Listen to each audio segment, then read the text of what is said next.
Hey everybody, Scoutcrafter here again. Boy, what a show we have planned for you today. We have a couple tool restorations, a Chinese tool makeover, a trip to the Insulator show in Enfield, Connecticut, meet up with Rick. We just have a great show planned. Sit back, relax.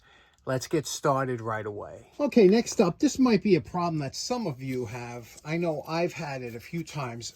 With these 1x30, it happens with all different types of belts, especially Norton. This is a good belt. It's not a cheap belt.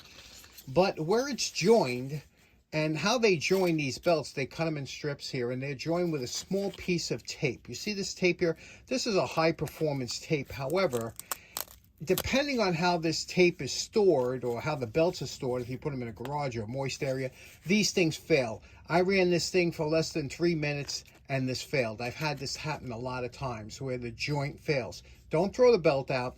We're going to take off that piece of tape and we're going to re-glue it using some sports tape. But what you have to do is we're going to rough up this area here on both sides of the seam here. We're going to rough that up and we're going to use wood glue along with the tape and clamp it. I'll show you. First up, what I do is I take a sanding block. This is a coarse sanding block. Put the belt on the edge of a board here and run this sanding block across it with some good pressure until you rough it up. And it should, when it's roughed up, it should look like that, okay? There should be no gloss or anything behind it. Make sure you rough it up good. Now that you roughed up the back, take some alcohol, okay, and wipe off the back here, okay? Just wipe it off because we want this to make sure that there's nothing. You need good adhesion with this. Otherwise, it won't stick. So rough up both ends and then make sure you wipe it clean with alcohol. There should be nothing coming off. There we go. Now here I have the belt inside out. We'll flip it around when it's done. But you want to make sure you're clamping it on each edge and you want this to come so that the seam matches up like that. Now what we're going to do is we're going to wipe some glue, okay, across here, just good ample supply of glue, and then we're going to put a piece of tape down. This is sports tape. It's a strong tape, very hard to break, but we'll put a piece of that across there and then clamp it with a piece of wax paper over it and let it dry overnight.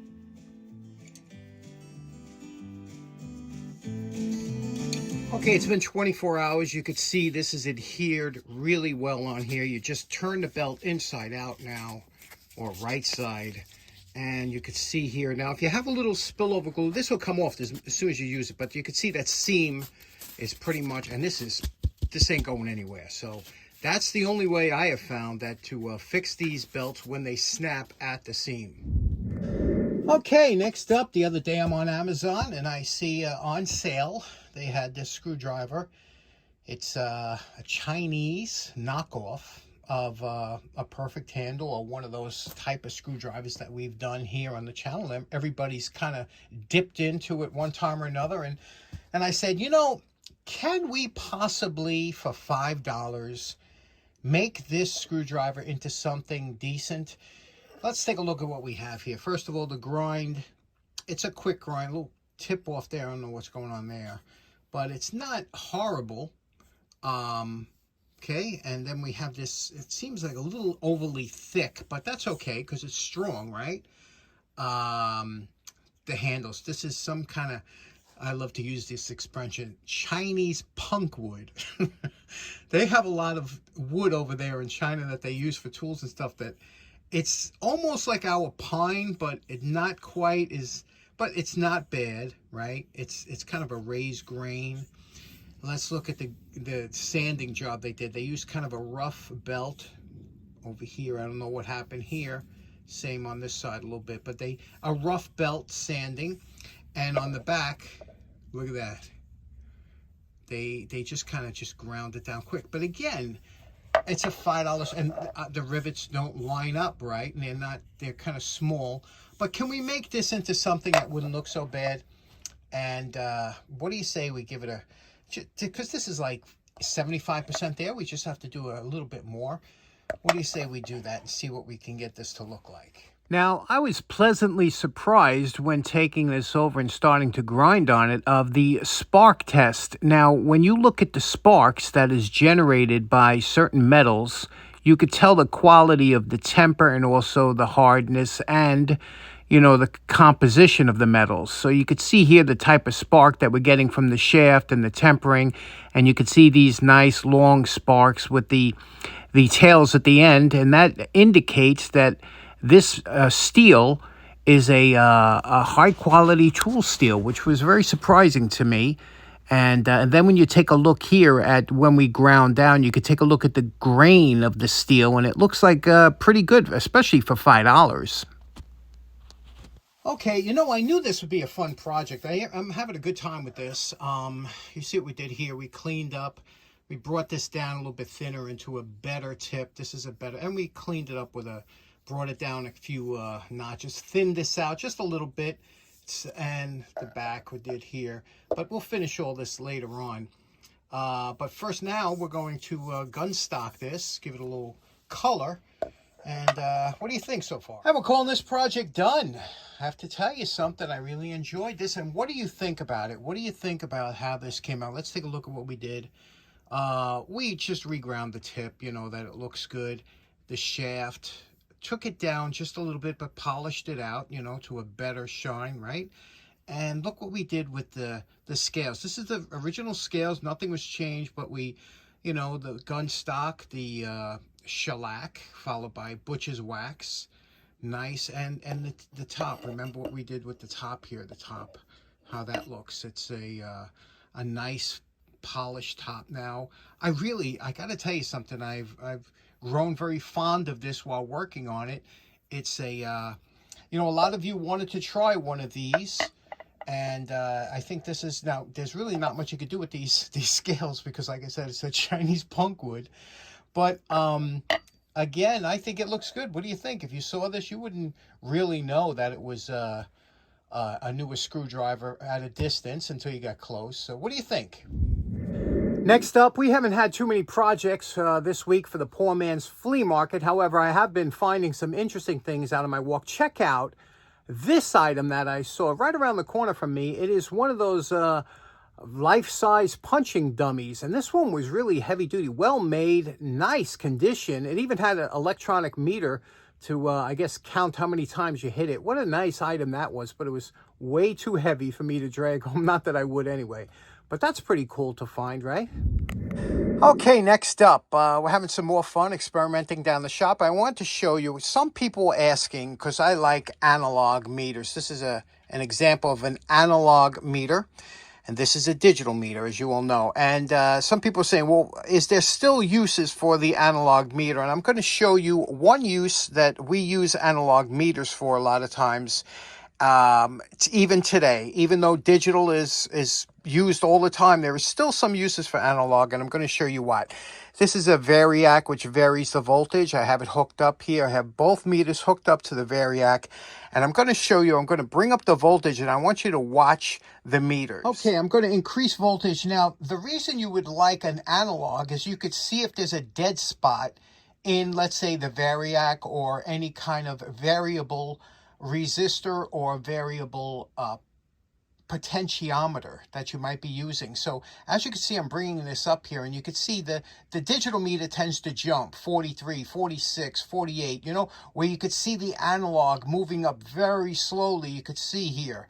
And if there was a dead spot, that analog meter would drop, and you'd be able to see exactly where the dead spot is. Whereas with the digital, you see it's kind of jumpy all the way up as we get up in voltage.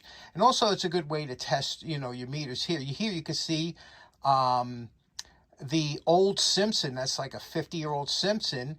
We have 100 volts on each, and it's right on the money, you know.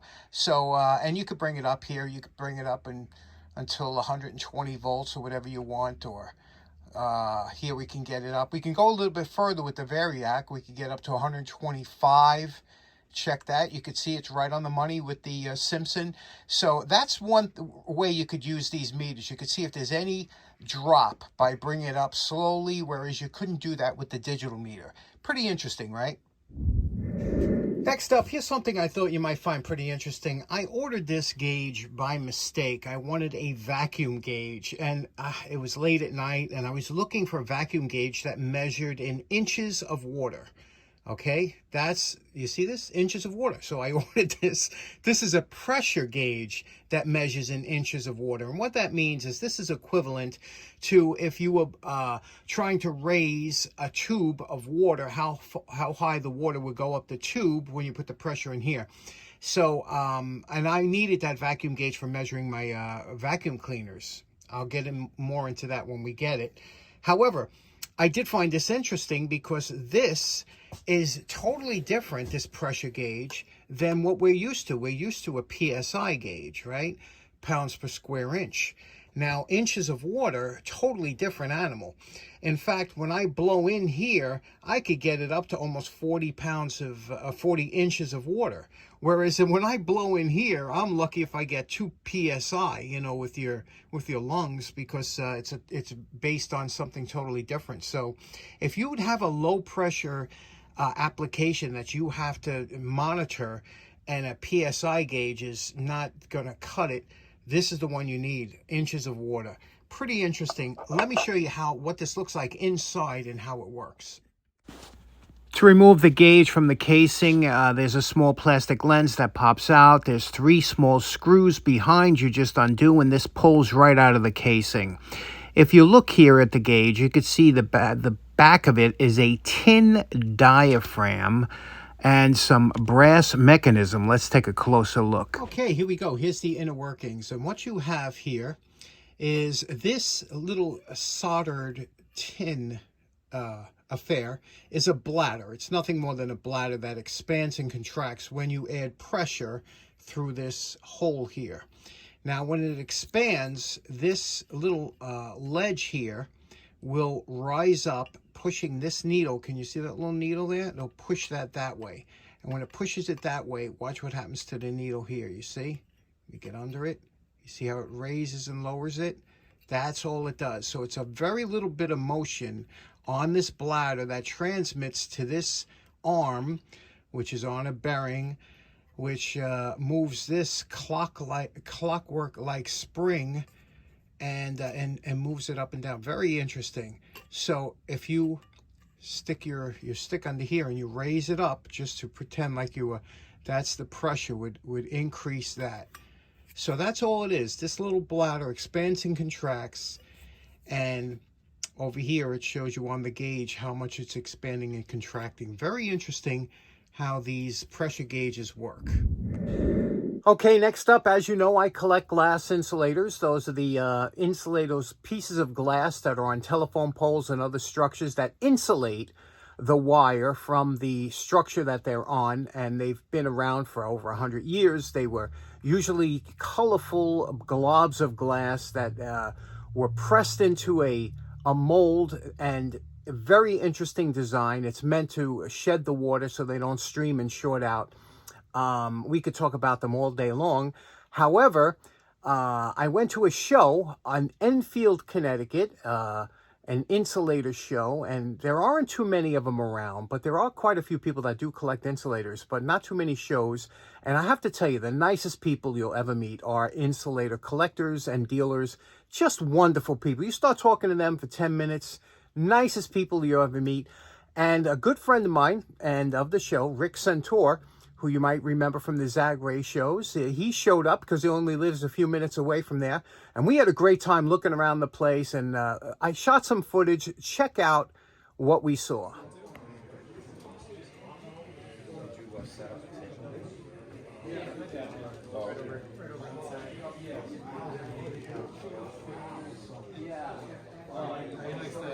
He always likes to bring a lot of food.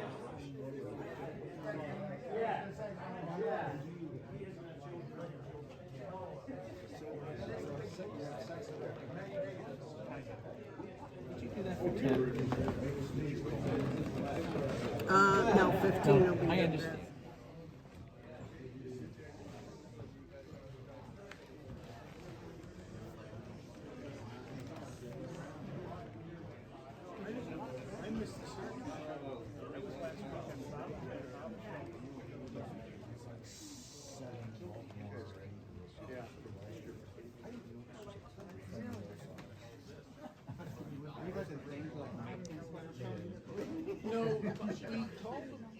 No, you're not seeing things. That insulator was priced at $2,500. And it depends on the color and the shape and the size. It's an amazing hobby. And you'll see even more expensive ones.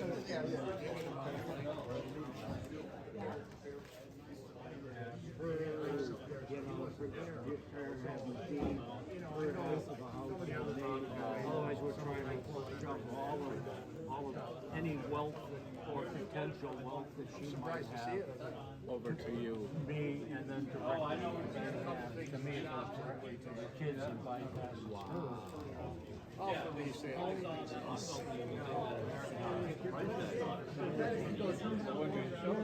Okay, now I believe this was the most expensive insulator I saw there. This was $2,800. It's known as a Mickey Mouse insulator because of the ears. And it's so expensive because of the color, believe it or not.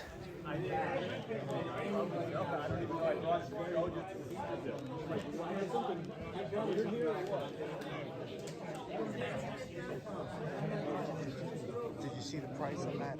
Now, like I said, the best part of collecting these insulators, you can get in at any level. I'm at the lower level as far as spending.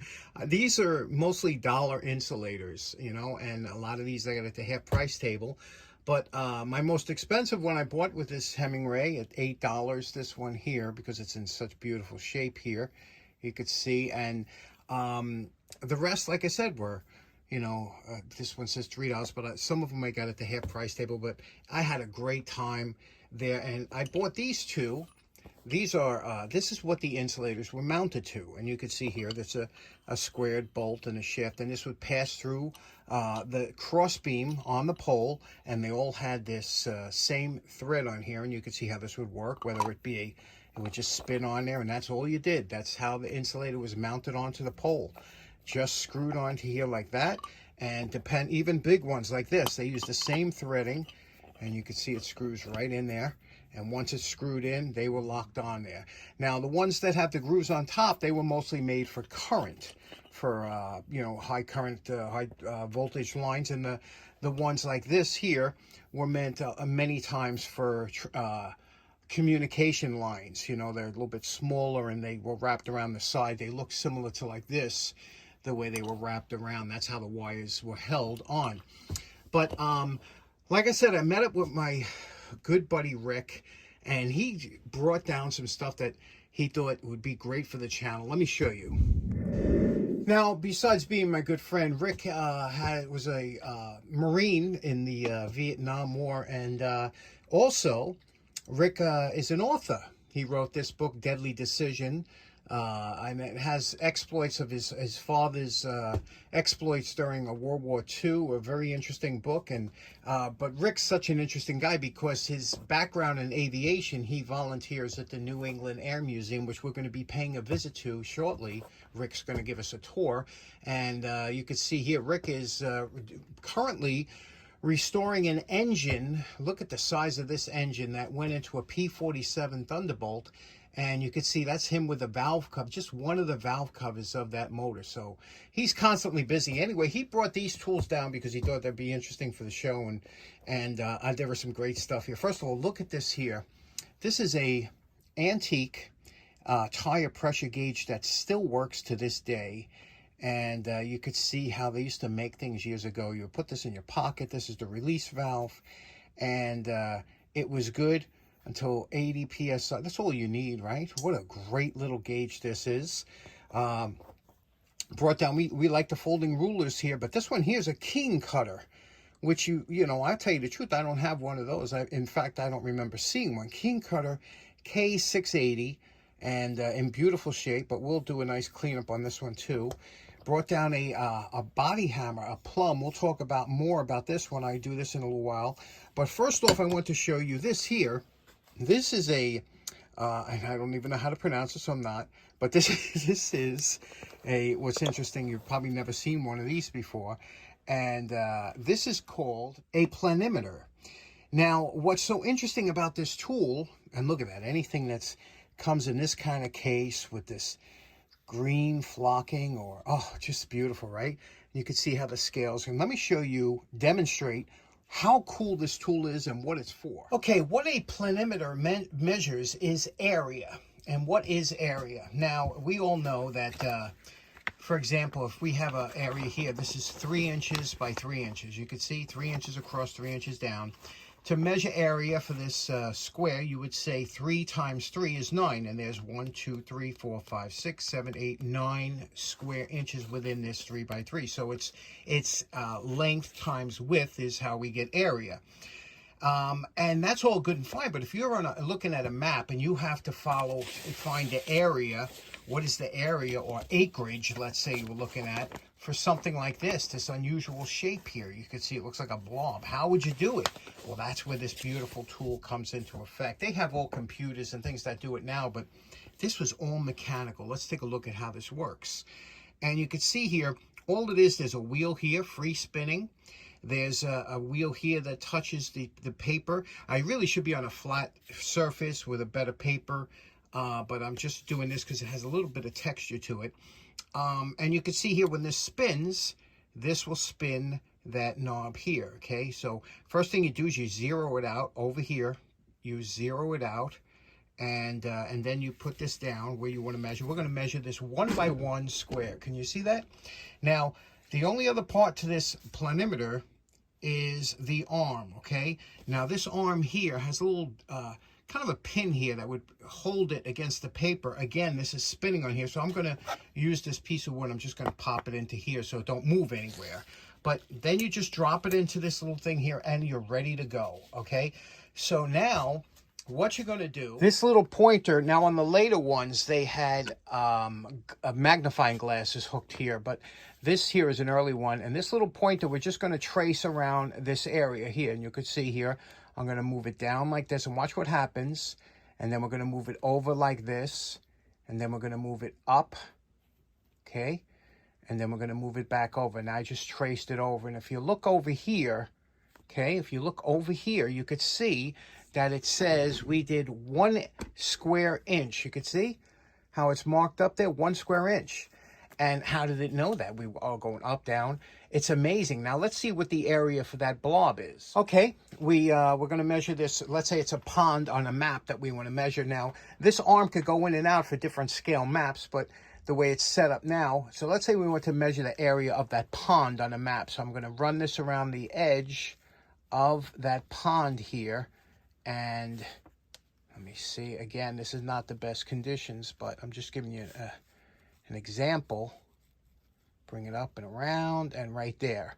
And you can see here, it's 1.3. You could read it on here, 1.3 square inches, which you would convert on the map scale. So that's what this is for and how great this works. Now, one of the things I found really interesting about this is, for example, remember we did this 1 inch by 1 inch square? Well, let's say you had this tributary that ran down here. Now, this isn't a lot of area, but it's a lot of travel. Will it be able to measure it accurately? So let's check it out. We zeroed it down. We're going to come down here, right? Across, follow this all the way down, all the way back up, and across and back. Now, if you look over here, you can see that little area just filled a little bit more than 1 inch on the scale. And that's, you know, even though it traveled all the way down, it's amazing that this thing works, and it still works today. Okay, next up, Rick also put in this beautiful body hammer. I have an affection for body hammers, and they've gone up in price like crazy recently. Let's take a look at this one. It's a little damaged on the bottom. It has that nice octagonal handle, which we all love. I know Tool Scout actually did a few of these, and I just love the handle. It gives you a good purchase to know where it is, and it's just nicely done. The handle's a little beat up. It's cracked down here, whatever. And, of course, you know, it's this one is hung upside down. And we went through this before. I'm going to go through that again about right side and wrong side and hanging hammers and why some hammers are designed better than others. But you can see here it says plum, written upside down, of course. But you can see it says plum, and on this side it has 1425. It's the model number of this hammer. What do you say? You can see the handle's loose, of course, you know. It's good to go without saying with a lot of wooden handles. Wooden handles have always been an issue with hammers because of the wood moves, swells, it shrinks.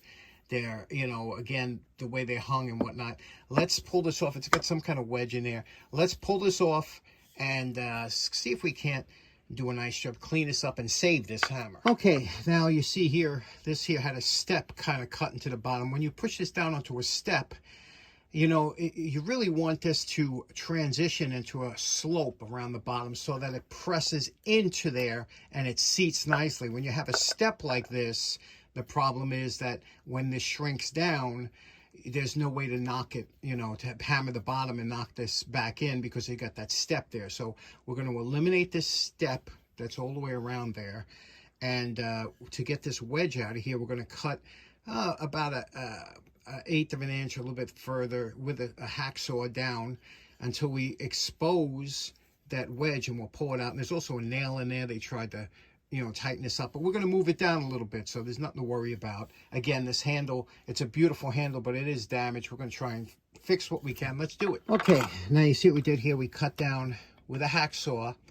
We cut down here, all the way around here, you see. And now what you can do is you take a utility knife here, and you see how we're snapping off that wood. That'll expose the wedge because we cut too. And we can cut a little bit more, but that's what you do here. You could do this with a screwdriver too, but you see what we're doing? We're knocking off that wood, and that's going to give us the opportunity to get to that wedge. And we'll cut a little bit more. We see we can go a little bit further down here, and you just keep cutting until we get to that wedge. Here's our second round of cuts, and you can see here we're getting, there goes that nail, that little wedge nail that somebody put in there. You see that? To try and tighten up the handle at one time. But you can see what we're doing here. And it's getting real close to exposing that wedge. Okay, there we go. Look at the wedge. You see it? We took away all the wood. Now, I'm going to put this actually in the vise and wiggle it out. And that's it. That's how you get that wedge. Okay, now here is the wedge. If you take it out the right way, you can actually reuse this wedge. But you can see these wedges, because of the way they are, they're not made to come out with these, you know, once this goes in here, that's made to lock it in. But now we could work on the handle, and you could see here, you know, we have an area we will have to cut a slit in there because I like to put a wood wedge in before a metal one. But we'll move that head down. Let's clean up the head and get started. Okay, we did our little kerf here in the top of the handle for the wedge that we're going to use, the wood wedge. Here, you can see we wire brushed inside and out the entire hand. And now we're going to clean the faces up. You can see this face was pitted. You want a nice smooth face. And normally I like to round over. Here's, you got to be very careful with these edges because you want these edges to be square because it's meant to get into corners and things like that. So you want it to be square but not sharp where it chips. It's, you know, you got to walk the line with that. Pitting here we're going to get rid of. But the rest of it's in nice shape, you know. It's a beautiful hammer. I believe a Proto, I think Plum made them for Proto too, these hammers, because they have an exact copy. But you can see we'll smooth out the lines there, and we're coming good. Let's go have some lunch. Okay, the handle was just scraped, no sanding yet. We took off the paint. We're getting it back in shape. Now you can see, remember, we're about 1/4 of an inch down that we have to bring this down here, 1/4 of an inch, remember, because we took that wedge out. So we're going to take this over, and now we'll make a nice swell to get into the bottom.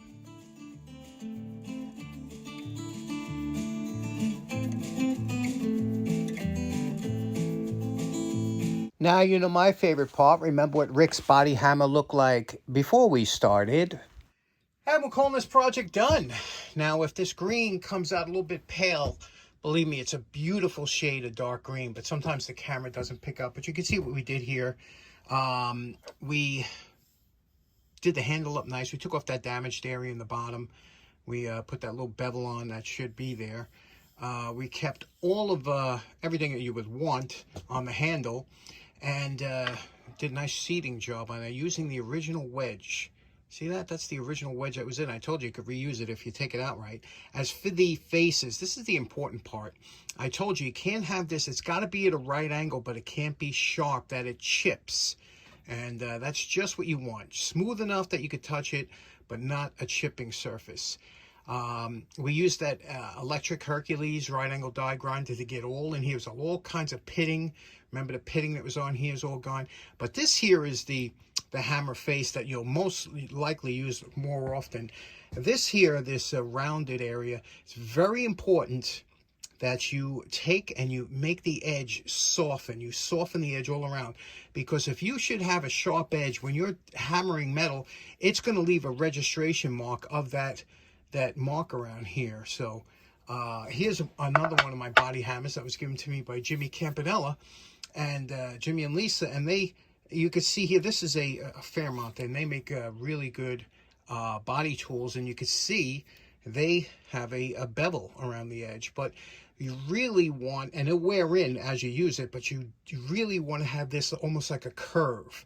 See, that's kind of a straight bevel, but you want it as a curve because that'll make it nice and smooth anytime that you're not going to leave any marks. So that's the important thing you have to remember with body hammers. But what do you think? You like body hammers? Special thanks to Rick. This is an absolutely beautiful hammer, and that's back in service. Okay, so in closing, that was one heck of an episode, huh? We covered everything on this one. We had a little road trip to the Insulator show, had a great time there. Great meeting up with Rick. Special thanks to Rick for the items he gave for the show. And let me know what you think. Let me know what you think of that Asian screwdriver knockoff of the Perfect Handle. And have a great day. We'll see you again next week. Same bat time, same bat channel. Take care now. Bye-bye.